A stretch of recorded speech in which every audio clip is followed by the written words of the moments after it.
जब हमें यही ड्राई ड्रंक से मुराद है कि कोई चीज जो कि नशा करके खराबी आए, वो नशे के बगैर भी खराबी जो है वो ही हमें नजर आती रहे, सिर्फ नशा उसमें से माइनस कर दिया जाए, लेकिन बाकी मरीज के रवैये सिमिलर वैसे ही हों जैसे कि उसके रवैये तब थे जब वो शराब या दीगर नशों का इस्तेमाल करता था। सिंड्रोम जैसे कि हम सभी जानते हैं कि एक सेट ऑफ सिम्टम्स को कहते हैं कि जब हमें ऐसी अलामतें नजर आएंगी किसी शख्स के अंदर जो कि उस वक्त उसके अंदर ज्यादा नमूदार होती थी जब वो नशे का इस्तेमाल करता था, अब नशा जबकि वो तर्क कर चुका है उसके बावजूद भी कुछ अरसे के बाद उसके अंदर वैसी ही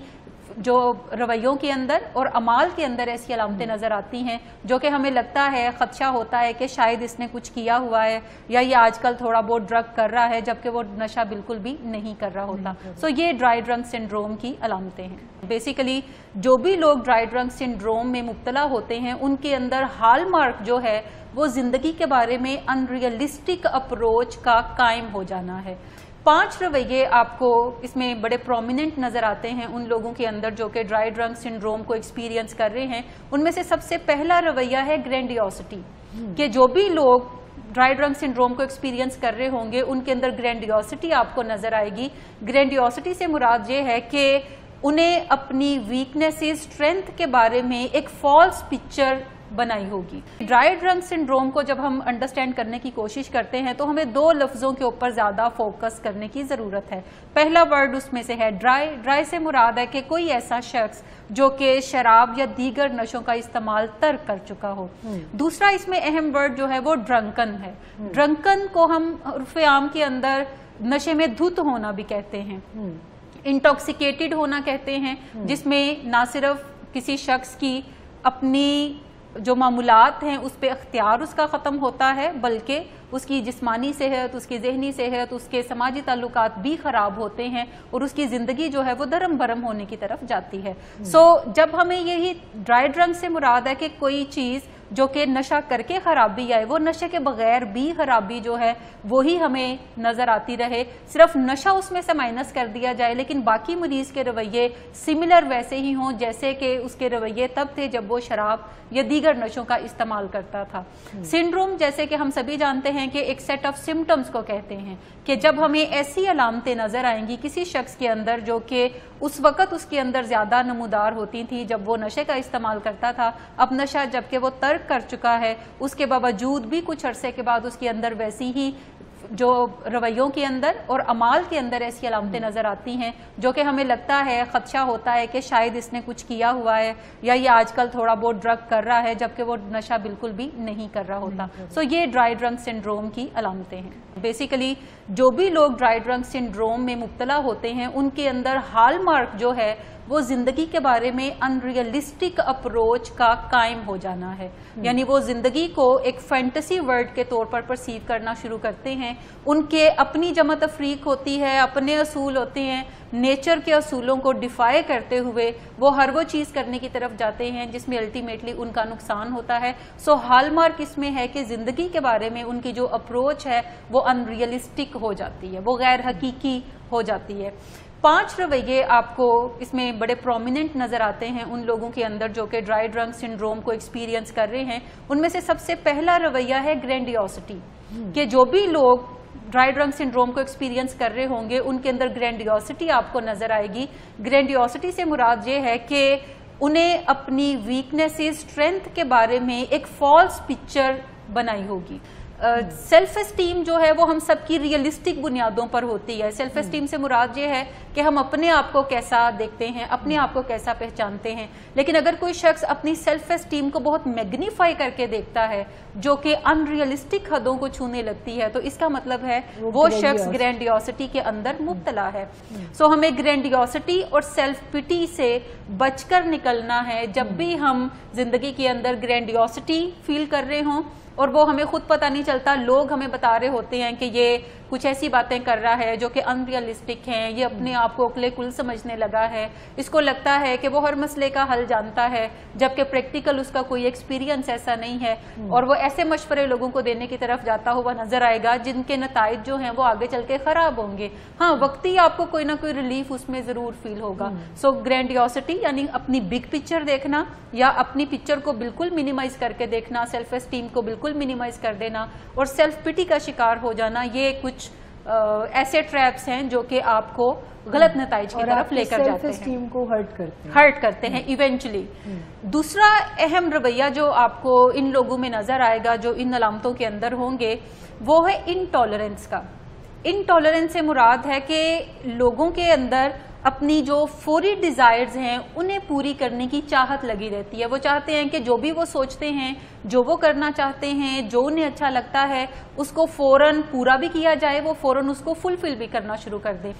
तीसरा अहम रवैया इसमें जजमेंटलिज्म का है कि हम जज करना भी शुरू कर देते हैं, यानी जो भी लोग ड्राई ड्रंक सिंड्रोम में होंगे वो लोगों की जो गलतियां हैं उन्हें संभाल के रखना शुरू कर देंगे, चाहे वो एम्प्लॉयर है, चाहे वो फादर है, चाहे वो मदर है, चाहे वो बड़ा भाई या बड़ी बहन है, जो भी अथॉरिटी फिगर्स होंगे या जो भी उसके फैमिली मेंबर्स हैं, जो भी उनसे गलतियां कोताहियां होती हैं किसी जिंदगी के मामलात के अंदर, तो वो उन्हें गिन गिन के पास रखना शुरू कर देते हैं और फिर उन्हें जतलाना शुरू कर देते हैं। सो चौथा रवैया इसके अंदर है इनडिसाइसिवनेस। इनडिसाइसिवनेस बेसिकली इस वजह से पैदा होती है बिकॉज इम्पल्सिविटी भी एक रवैया है जो कि इन लोगों के अंदर आपको नजर आता है कि वो इम्पल्सिव रवैयों की तरफ जाएंगे, वो बिहेवियर को कॉन्सिक्वेंस को देखकर शुरू नहीं करेंगे बल्कि कॉन्सिक्वेंस को देखे बगैर ही हर जंग में कूद पड़ने की तरफ वो जाएंगे। जहां पे इम्पल्सिविटी होती है वहां पे इनडिसाइसिवनेस भी होती है, बिकॉज इम्पल्सिविटी जो है वो हमारे अंदर तहरीक पैदा करती है कि हम कुछ करने की तरफ जाएं, और बाज़ औक़ात जब हम कुछ करने की तरफ जाते हैं तो हमें इनडिसाइसिव भी हम होते हैं कि हम ये काम करें या ना करें, हम ये काम करें या ना करें, और बाज़ औक़ात जब हम इस चक्कर में ज्यादा फंस जाते हैं तो हम इनएक्शन की तरफ भी बढ़ते हैं कि हमारे लिए कोई फैसला करना भी मुश्किल हो जाता है। जब हम कोई फैसला नहीं कर सकते तो हमारे लिए किसी भी काम को करना मुश्किल से मुश्किल तरीन होता चला जाएगा। सो ये 5 बिहेवियर्स आपको जिन लोगों के अंदर भी नजर आते हैं, चाहे वो शराब पीने वाले हैं, चाहे वो दीगर नशा अपनी जिंदगी में पास्ट में इस्तेमाल करते रहे हैं या नहीं करते रहे, जिन भी लोगों के अंदर आपको ये 5 बिहेवियर प्रोमिनेंट नजर आते हैं, आप ये कह सकते हैं या वो लोग आइडेंटिफाई कर सकते हैं कि वो ड्राई ड्रंक सिंड्रोम में से गुजर रहे हैं। सो ये एक डिस्ट्रक्टिव पाथ है जिसके ऊपर वो चल रहे हैं। ये हमारी जिंदगी की फलाह बहबूद को निस्तो नबूद कर देने की तरफ लेकर जाता है। सो हमें यहाँ रुक कर तो कोई वापसी की तरफ चलने का सफर शुरू करना चाहिए। ब्रेन हेल्थ सिर्फ इसलिए खराब नहीं होती कि हम नशा करते हैं या नहीं करते। इवन जो लोग नेगेटिव बहुत ज्यादा सोचते हैं, नेगेटिव रवैयों को बहुत ज्यादा प्रैक्टिस करते हैं, अगर हम उनके भी ब्रेन स्कैन्स करें तो उनके ब्रेन हेल्थ भी डैमेज आपको नजर आएगी, उसी कदर डैमेज जिस कदर कोई नशे इस्तेमाल करके अपनी हेल्थ को डैमेज करता है। सो इसका मतलब है कि नेगेटिव थिंकिंग हमें ब्रेन डैमेज की तरफ लेकर जाती है, गलत प्रैक्टिसेस हमें ब्रेन डैमेज की तरफ लेकर जाती हैं। सो जहां पे भी ब्रेन डैमेज होगा कोई ना कोई सिम्टम जरूर उसकी अपीयर होगी, और अगर आप ड्रग्स यूज नहीं करते लेकिन ये अलामतें आपके अंदर पाई जाती हैं, सो इसका मतलब है कि आपकी ब्रेन हेल्थ कोई बहुत अच्छी नहीं है। आपको इन सिम्टम्स पर काम करने की जरूरत है और अपनी ब्रेन हेल्थ को बेहतर बनाने की जरूरत है। अच्छा, एक हमें चीज अंडरस्टैंड करने की जरूरत है कि हम जिसको सोब्राइटी या रिकवरी कहते हैं, यानी बहाली की तरफ सफर, नशा छोड़कर एक बेहतर जिंदगी की तरफ जो जाना है, वो मतानत और अकल से मुमकिन है। यानी उसमें हमें अपने मूड मिजाज को मैनेज करना सीखना होगा और हमें कुछ अकली फैसले करने होंगे, और जब तक हम अपनी अकल पे भरोसा करने के काबिल नहीं अपने ब्रेन डैमेज की वजह से, तब तक हमें अपने इर्द गिर्द जो हेल्दी ब्रेन रखते हैं उनकी अकल पर तकिया करना पड़ेगा। ठीक, यानी कोई ना कोई सपोर्ट सिस्टम हमारी सराउंडिंग में जो कि फैमिली मेंबर्स प्रोवाइड करते हैं, और पीछे कोई ना कोई लीडरशिप जो कि कोई काउंसलर या कोई स्पॉन्सर से मुराद है जो भी लोग नारकोटिक्स एनोनिमस की मीटिंग्स के अंदर पाकिस्तान में भी जाते हैं, वो लोग वहां पे कोई ना कोई अपना एक लीडर मुंतखब करते हैं जिसको स्पॉन्सर कहा जाता है। और स्पॉन्सर वो शख्स है जो कि गाइड करता है आपको कि आप अपने रिकवरी के सफर को अच्छे तरीके से कैसे आगे लेकर चल सकते हैं और सेफली नशों को छोड़कर जिंदगी को बेहतर कैसे बना सकते हैं। अच्छा, जिन 5 एटीट्यूड्स की हमने बात की, ये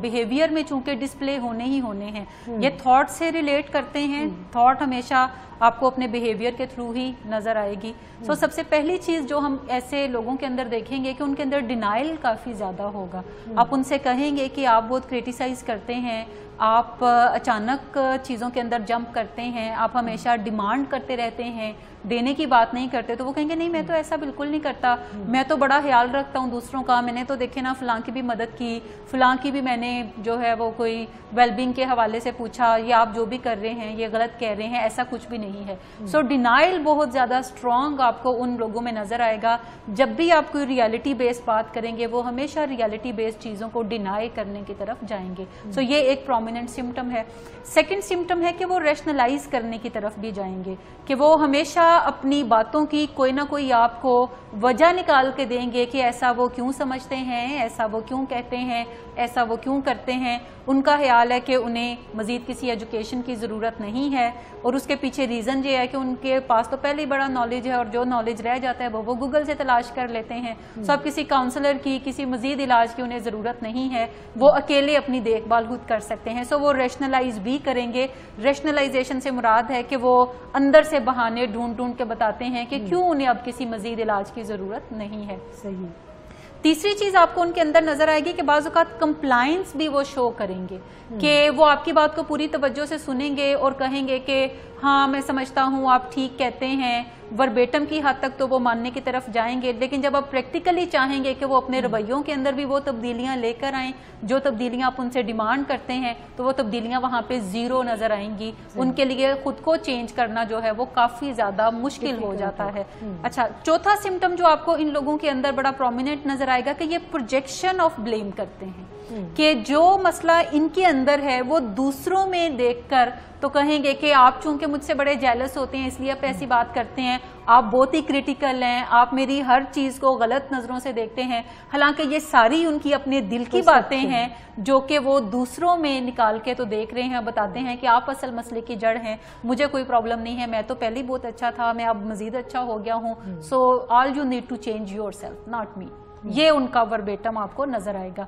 सो यही सारी वो चीजें हैं जो कि आप उनके रवैयों के अंदर जब देखेंगे तो आप समझ आएंगे कि ये बंदा जिम्मेदारी नहीं लेने वाला, इसके अंदर कोई ना कोई खराबी चल रही है जिसकी वजह से ये तमाम बातें ऐसी करता हुआ हमें नजर आता है। सो ये आप उनके रवैयों के अंदर, बिहेवियर्स के अंदर खास तौर पर ये 4 बड़ी सिम्टम्स हैं जो कि आप देखेंगे उन लोगों के अंदर जो कि ड्राई ड्रंक सिंड्रोम को एक्सपीरियंस करते हैं। जब भी आप किसी इलाज में जाते हैं या इलाज के बगैर किसी एक बड़े मसले को या बीमारी को टैकल करने की कोशिश करते हैं तो हमेशा याद रखना चाहिए कि एक रियलिटी चेक चीज होती है। रियलिटी चेक से मुराद ये है कि जब भी आप ऐसे प्रॉब्लम्स का शिकार हैं जो आपके ब्रेन को भी इफेक्ट करता है, आपकी मेंटल हेल्थ को डिस्टर्ब करता है, तो हो सकता है आप कुछ ऐसी चीजें करने की तरफ जाएं जो आपके लिए प्रोडक्टिव ना हो, जिसका आपको नुकसान हो और जो रियलिटी बेस्ड ना हो।